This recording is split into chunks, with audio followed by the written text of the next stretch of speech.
नमस्कार, देवभूमि समाचार में आपका स्वागत है। मैं हूं आपके साथ दीक्षा चौधरी। रुक करते हैं उत्तराखंड की खबरों का। चमोली एसटीपी की मजिस्ट्रियल जांच रिपोर्ट सामने आ गई है। जांच अधिकारी एडीएम चमोली डॉक्टर अभिषेक त्रिपाठी ने रिपोर्ट डीएम को सौंप दी है, जिसके डीएम ने सरकार को भेज दिया है।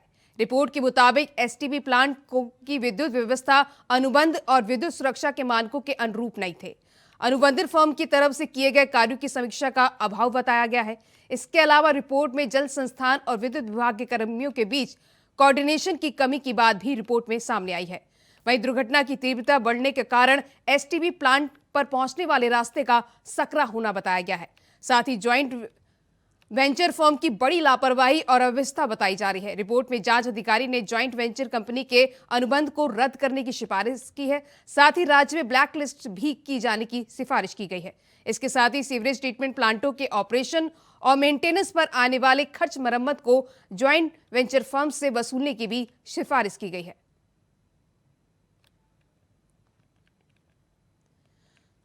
वहीं इस खबर पर ज्यादा जानकारी के लिए हमारे संवाददाता सोनू उनियाल फोन लाइन पर जुड़ चुके हैं। सोनू, एसटीपी की मजिस्ट्रियल की जांच रिपोर्ट सामने आई है, क्या जानकारी है आपके पास? जी बिल्कुल। जिस तरह से जो कुछ समय दिन पहले जो चमोली में जो बड़ा हादसा हुआ था, जिसमें 16 लोगों की मौत हो चुकी थी और लगभग 7 लोग जो गंभीर रूप से घायल हुए थे, उसके बाद जो मुख्यमंत्री के आदेश पर डीएम चमोली ने जो जांच की बात की थी, उसके बाद जब संयुक्त जो जिला जो अधिकारी है उन्होंने जांच के आदेश दिए थे और जो एडीएम चमोली है उन्होंने जांच की मांगी। उसके बाद जांच जो रिपोर्ट उन्हें सौंपी है, उसमें साफ साफ तौर पर कहा गया है कि जो एटीपी के जो एटीपी के संबंधित विभाग है और जो उसके वेंचर से जो संबंधित लिमिटेड कंपनियां हैं उनको दोषी पाया गया है, जिसके बाद उन पर कार्रवाई की बात की जा रही है। अब आगे देखने वाली बात होगी कि क्या इस पर कार्रवाई की जाती है। हालांकि बताया भी ये गया है कि जो भी मेंटेनेंस का जो वो होगा उसका जो कंपनी है वो वहन करेगी। अब आने वाली देखने वाली बात होगी कि इसमें क्या एक्शन जो है वो प्रशासन लेता है। जी, तमाम जानकारी साझा करने के लिए सोनू आपका बहुत बहुत शुक्रिया।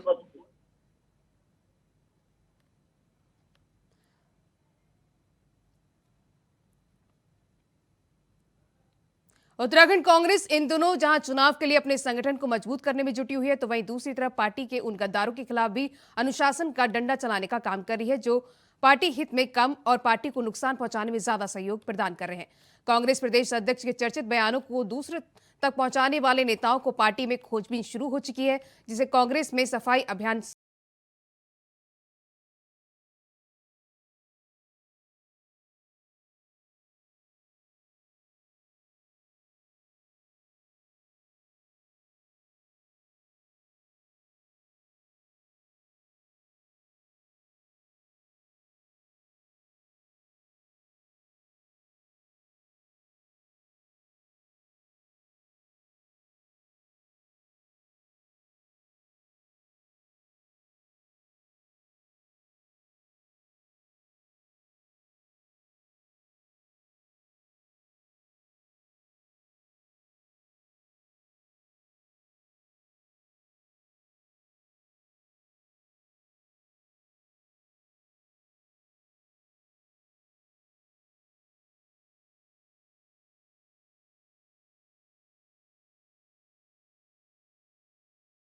आना पड़ेगा। संगठन अनुशासन संगठन की रीढ़ ही अनुशासन होता है और जिस संगठन में अनुशासन नहीं तो वो संगठन बहुत देर तक या बहुत दूर तक नहीं जा सकता। ऐसे में ये एक अच्छी पहल हुई है और कुछ लोग पहचान में आए हैं, जो लोग लगातार जिनकी तोप की नोक कांग्रेस की तरफ ज़्यादा रहती है और भाजपा की तरफ कम, और उनके तमाम स्क्रीनशॉट्स निकाल लिए गए हैं और हाईकमान को भी भेजे जाएंगे। अनुशासन समिति ने भी संज्ञान लिया है और देखिए बहुत ही हमारा सख्त कानून है हमारे पार्टी का, और किसी व्यक्ति ने यदि कुछ नहीं किया तो उसको घबराने की ज़रूरत नहीं है। लेकिन जो व्यक्ति अगर पार्टी विरोधी गतिविधियों में सम्मिलित हो रहा है, सोशल मीडिया पर पार्टी की चीचा लेदर कर रहा है, लानत मलानत कर रहा है, और अध्यक्ष की जो कुर्सी है उसको सम्मान दिया जाना चाहिए। उस कुर्सी पर बैठा कौन है इससे कोई मतलब कार्यकर्ता को नहीं होना। कांग्रेस पार्टी भले ही अपने घर के गद्दारों की तलाश में जुट गई है, लेकिन बीजेपी का दावा है कि कांग्रेस के कई नेता और कार्यकर्ता अब भी उनके संपर्क में हैं, जो जल्द ही बीजेपी का दामन भी थाम लेंगे। बीजेपी नेता कटाक्ष करते हुए कह रहे हैं कि कांग्रेस पार्टी के प्रदेश अध्यक्ष को नैतिकता के आधार पर अब इस्तीफा दे देना चाहिए, जो पहाड़ विरोधी मानसिकता रखते हैं। वैसा कि ये उनकी मैंने कह दिया कि वो पूरी तरह से हताश है, निराश है। अब हो सकता है कि कांग्रेस के व्यक्ति ने ये वीडियो वायरल की हो। बीजेपी के साथ साथ आम आदमी पार्टी ने भी कांग्रेस को सलाह दे डाली है कि उन्हें अपने ऐसे नेताओं को चिन्हित करके बाहर का रास्ता दिखाना चाहिए जो पार्टी के साथ गद्दारी कर रहे हैं।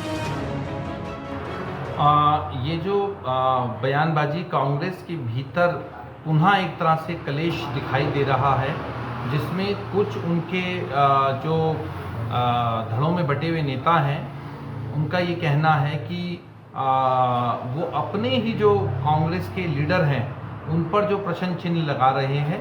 देखिए, हम पहले भी कह चुके हैं कि कांग्रेस को ख़त्म करने के लिए बाहरी व्यक्ति की आवश्यकता या पार्टी की नहीं है, कांग्रेस ही कांग्रेस को समाप्त करती है।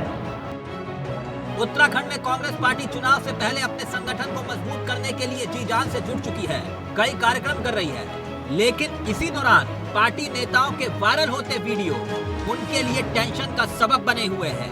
मगर सवाल अब ये खड़ा होता है कि कांग्रेस पार्टी अपने अनुशासन के डंडे से किसे सुधार पाती है और किन किन नेताओं को कटघरे में खड़ा करती है। अबे कैंतुरा, इंडिया वॉइस, देहरादून। हरिद्वार रुड़की विकास प्राधिकरण के उपाध्यक्ष अंशुल सिंह एक्शन मूड में नजर आ रहे हैं। एचआरडीए उपाध्यक्ष लगातार एक के बाद एक करके अवैध निर्माणों पर कार्रवाई कर रहे हैं। इसी कड़ी में कार्रवाई करते हुए संन्यास रोड कनखल में अवैध रूप से बनाई जा रही व्यवसायिक भवन, जमलपुर और गढ़वाली में अवैध रूप से विकसित की जा रही कॉलोनियों को सील किया गया।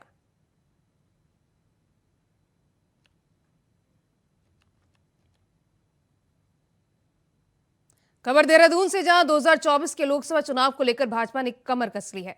पूरा भाजपा संगठन लोकसभा चुनाव में कांग्रेस की पटकनी देने के लिए तैयारियों में जुट गया है। बता दें कि भाजपा में लगातार बैठकों का दौर भी जारी है। ऐसी एक अहम बैठक 29 जुलाई को हुई। साथ ही ज्यादा जानकारी देते हुए बीजेपी प्रदेश महामंत्री ने बताया कि राष्ट्रीय महामंत्री संगठन बीएल संतोष 2 दिवसीय उत्तराखंड प्रवास पर आ रहे हैं। इस दौरान भाजपा नेता ने बताया कि बीएल संतोष कई बैठकों में शामिल होंगे, जिन बैठकों में लोकसभा चुनाव को लेकर रणनीति बनाई जाएगी। साथ ही इन बैठकों में सांसद, विधायक, जिलाध्यक्ष समेत कई पदाधिकारी शिरकत करेंगे।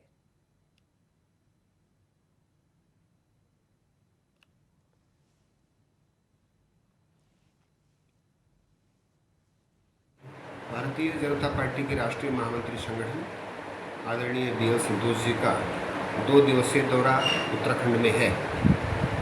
कल 3 बजे वो देहरादून पहुंचेंगे और प्रदेश की जो कोर कमेटी है उसके साथ बैठक करेंगे। उसके बाद भारतीय जनता पार्टी के प्रदेश पदाधिकारियों के साथ में, जिसमें जिलाध्यक्ष और जिला प्रभारी भी रहेंगे, उनके साथ में बैठक करेंगे। उत्तराखंड में मानसून सीजन के दौरान प्रदेश के दुर्लभ इलाकों में लोगों का स्वास्थ्य संबंधी तमाम परेशानी का सामना करना पड़ता है। मरीजों को समय से अस्पताल पहुंचाने के लिए भी लोगों को काफी मशक्कत करनी पड़ती है। ऐसे में गर्भवती महिलाओं को होने वाली परेशानी से निजात दिलाने के लिए उत्तराखंड स्वास्थ्य विभाग ने एक नई पहल की है, जिसके तहत 15 अक्टूबर तक उन सभी गर्भवती महिलाओं को डिलीवरी की संबंधित डेट से 1 हफ्ते पहले ही अस्पताल में भर्ती करा दिया जाएगा, जिससे डिलीवरी के दौरान उनको बेहतर चिकित्सीय सेवाएं मुहैया कराई जा सके। स्वास्थ्य विभाग ने इसके लिए सभी सरकारी अस्पतालों में प्रबंध किए हैं। इसके अलावा गर्भवती महिलाओं को रहने के लिए कई गेस्ट हाउस भी व्यवस्थाएं की जा रही हैं।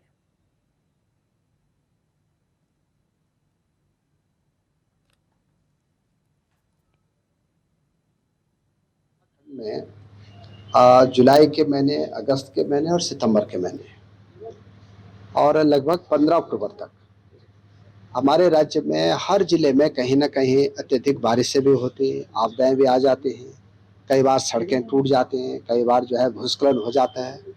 तो अब हमने स्वास्थ्य विभाग ने अभी सारे सीएमओ को आज आदेश दिए हैं, हमारे डीजी ने, कि जिन भी गांव में गर्भवती महिलाएं हैं और गर्भवती महिलाओं के जच्चे बच्चे होने की संभावित डेट अगर अक्टूबर तक की है, तो उनको निकटतम हॉस्पिटलों में और या हॉस्पिटलों में अगर जगह की कमी होगी तो हम गेस्ट हाउस दे सकते हैं उनको। और एक हफ्ते पहले हम गर्भवती महिला को निकटतम जो है ऐसे स्थान पे लाएंगे जहाँ पे कि उनकी पूरी सुविधा हम दे सकें, और उसका खर्चा भी सरकार उठाएगी। एक बड़ा निर्णय हमारी सरकार ने लिया। उत्तराखंड में पटरी से उतरती जा रही स्वास्थ्य व्यवस्था को लेकर कांग्रेस ने जुबानी हमला बोला है। कांग्रेस की मुख्य प्रदेश प्रवक्ता गरिमा दौसानी ने कहा कि आज प्रदेश सरकार के मंत्री और नेता दिल्ली दरबार में हाजिरी लगाने में व्यस्त नजर आ रहे हैं, जबकि प्रदेश में स्वास्थ्य व्यवस्था पटरी से उतरी हुई नजर आ रही है। राजधानी देहरादून के दून मेडिकल कॉलेज में कभी लिफ्ट तो कभी फर्श पर महिलाओं का प्रसव हो रहा है। ऋषिकेश एम्स अस्पताल में स्ट्रेचर न मिलने पर गाड़ी में ही प्रसव करना पड़ रहा है, और ये तब हाल है जब राज्य की स्वास्थ्य व्यवस्था को मजबूत बनाने का दावा बीजेपी सरकार कर रही है। साथ ही कहा कि ऐसे में सरकार के मंत्रियों को अपने पद से इस्तीफा दे देना चाहिए, जो स्वस्थ समुदायों को देने में असमर्थ साबित हो रही हैं।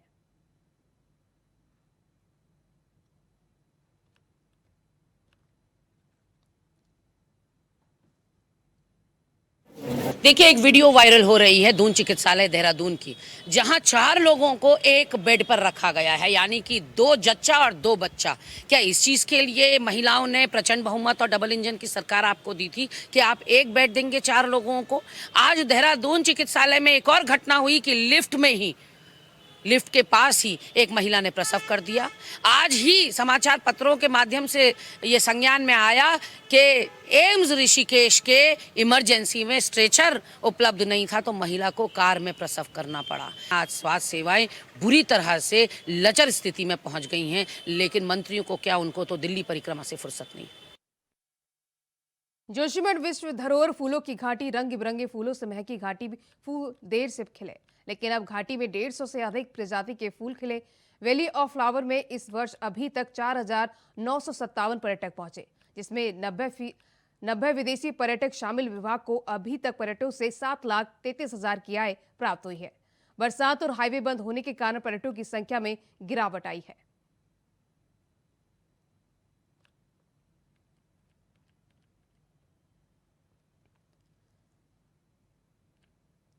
तो जोशीमठ में फूलों से महकी है घाटी, रंग बिरंगे फूलों से महकी घाटी नजर आई। 150 से अधिक प्रजाति के फूलों से ये घाटी महक गई। आपको बता दें कि जोशीमठ में 150 से अधिक प्रजाति के फूलों से लगाए गए हैं, जिसके चलते कई पर्यटक वहां पे पहुंचे और अब तक पर्यटक ने 7,33,000 की आय प्राप्त हुई है। विभाग को अभी तक पर्यटकों से 7,33,000 की आय प्राप्त हुई है। फिलहाल बरसात और हाईवे बंद होने के कारण पर्यटकों की संख्या में गिरावट जरूर आई है, लेकिन जोशीमठ फूलों से की महकी घाटी से रंग बिरंगे फूलों से महक उठा है। 150 से अधिक प्रजाति के फूल लगाए गए थे।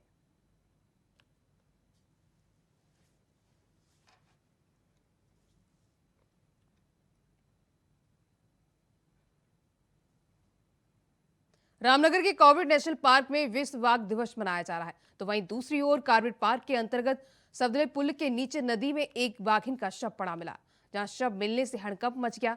आपको बता दें, सूचना पर पहुंचे पार्क के आला अधिकारी और वन कर्मी ने बाघिन के शव को कब्जे में लेकर जांच शुरू कर दी। तो वहीं पार्क निदेशक डॉक्टर धीरज पांडे ने जानकारी देते हुए बताया कि बाघिन की मौत आपसी संघर्ष प्रतीत हो रही है। साथ ही कहा कि पार्क के पशु चिकित्सक के जरिए बाघिन का पोस्टमार्टम किया जाएगा और पोस्टमार्टम रिपोर्ट आने के बाद ही मौत की सही वजह सामने आएगी।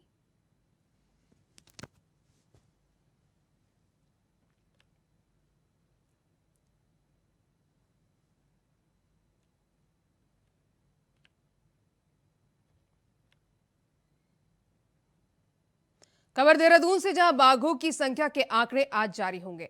वहीं उत्तराखंड में बाघों की संख्या 500 से ज्यादा पहुंचने की उम्मीद जताई जा रही है। राज्य सरकार की निगाहें आंकड़ों पर टिकी हुई हैं। बता दें कि 2018 गणना में तीसरे नंबर पर उत्तराखंड था, वहीं पहले स्थान पर मध्य प्रदेश और दूसरे पर कर्नाटक। साथ ही बताया जा रहा है कि आंकड़ों से सरकार के साथ साथ वन अधिकारियों और वन्य जीव प्रेमियों की आंकड़ों पर निगाह रहेगी।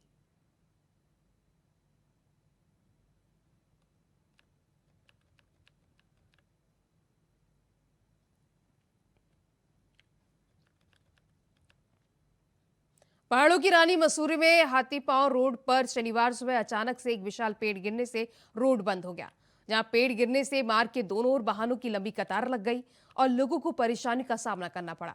आपको बता दें, पेड़ गिरने की सूचना पर फायर सर्विस के जवान मौके पर पहुंचे। मशीनों के माध्यम से पेड़ को काटकर सड़क से हटाकर यातायात को सुचारू कराया गया। तो वहीं स्थानीय लोगों ने बताया कि मसूरी हाथीपांव रोड पर कई ऐसे विशाल पेड़ हैं जिनकी उम्र लगभग पूरी हो चुकी है और वो कभी भी गिर सकते हैं। कई बार वन विभाग को जर्जर हो गए पेड़ों की काटने के लिए आग्रह किया गया है, लेकिन इस पर कोई ध्यान नहीं दे रहा।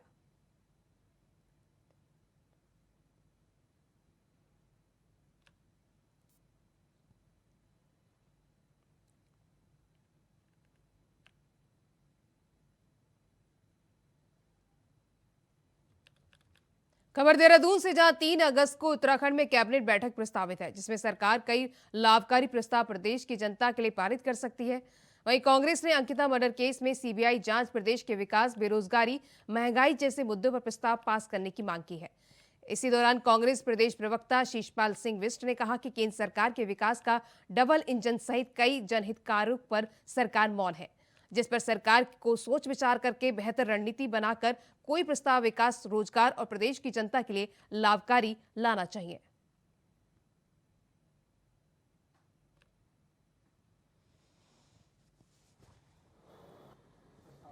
देखिए, धामी सरकार की कैबिनेट बैठकें जब भी होती हैं उसमें प्रदेश हित के कोई मुद्दे तो आते ही नहीं। देखिए, प्रदेश में बेरोजगार पेपर लीक प्रकरण पर सीबीआई जांच की मांग लंबे समय से कर रहे हैं। बेटी अंकिता भंडारी प्रकरण में वीआईपी का नाम उजागर करने के लिए सीबीआई जांच की मांग लगातार हो रही है। प्रदेश के बजट में आप लगातार कटौती कर रहे हैं और डबल इंजन की बात करने के बावजूद भी डबल इंजन उत्तराखंड की धरती पर नहीं उतरा। कब केंद्र का वो डबल इंजन उत्तराखंड की धरती पर उतरेगा, उसके लिए कैबिनेट में कोई प्रस्ताव लाइए, सरकार कोई प्रस्ताव भेजिए, लेकिन ना तो राज्य सरकार उस पर कोई कदम आगे बढ़ाती है, न केंद्र सरकार जो है राज्य पर ध्यान दे रही है। में कृषि सचिव दीपेंद्र चौधरी बाढ़ ग्रसित क्षेत्रों का दौरा करेंगे, जहां बाढ़ और जल भराव से प्रभावित किसानों से मिलकर मानसून सीजन में फसलों के हुए नुकसान की जानकारी ले रहे हैं।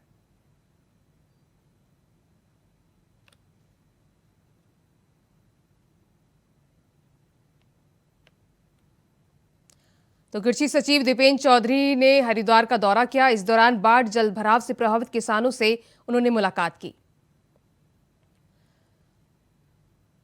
इसके साथ ही फसलों के हुए नुकसान को लेकर उन्होंने जानकारी ली और प्रभावित किसानों से भी उन्होंने मुलाकात की।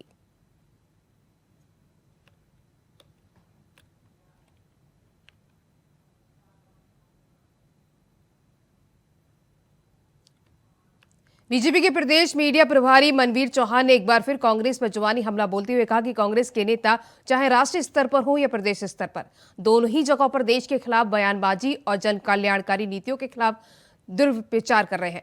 बीजेपी नेता ने कहा कि उत्तराखंड में भी कांग्रेस के नेता प्रचार प्रसार से सरकार की नीतियों के खिलाफ कर रहे हैं। कभी कांग्रेस का नेता जनता के साथ खड़ा नजर नहीं आया और यही वजह है कि अब जनता का भरोसा भी विपक्षी दल से उठ चुका है।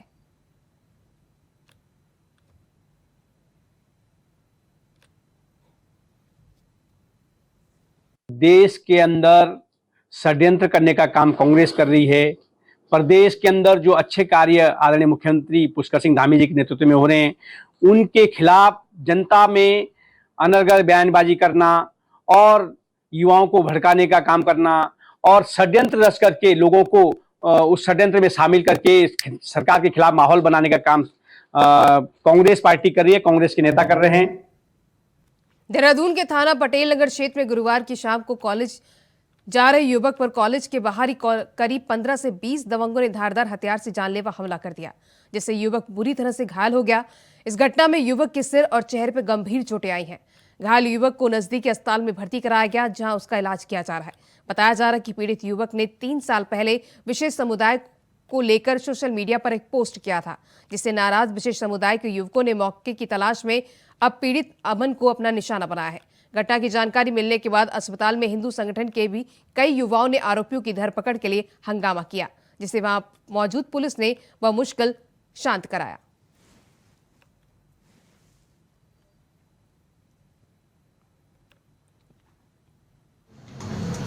इसमें कल अमन भंडारी नाम की स्टूडेंट के साथ मारपीट हुई थी। उसमें सुसंगत धाराओं में मामला पंजीकृत किया गया, उसमें धरपकड़ हम लोग कर रहे हैं और कुछ लोगों का नेम एफ भी है, कुछ बनाम अज्ञात भी करके लिखा गया है। तो उसमें से जितने भी मारपीट किया है सबकी अरेस्टिंग होगी, सबके खिलाफ कठोर कार्रवाई की जाएगी। और मैं आगाह करना चाहता हूँ, इस तरह का दुस्साहस जो करेगा उनके साथ हम लोग सख्ती से निपटेंगे और बहुत कठोर कार्रवाई। खबर लश्कर से। प्रदेश के कृषि और कृषक कल्याण दीपेंद्र चौधरी ने कृषि विभाग के अधिकारियों के साथ लक्सर और खानपुर के बाढ़ग्रस्त क्षेत्रों का दौरा किया। इस दौरान ग्राउंड जीरो पर किसानों से मुलाकात भी की। इस मौके पर उन्होंने कहा कि जिलाधिकारी द्वारा सर्वे के लिए टीमें लगाई गई हैं। टीमों द्वारा जल्द ही सर्वे कार्य पूरा कर लिया जाएगा। लेकिन लश्कर तहसील क्षेत्र गन्ना बुवाई वाला क्षेत्र है। गन्ने को लेकर किसान बेहद चिंतित हैं।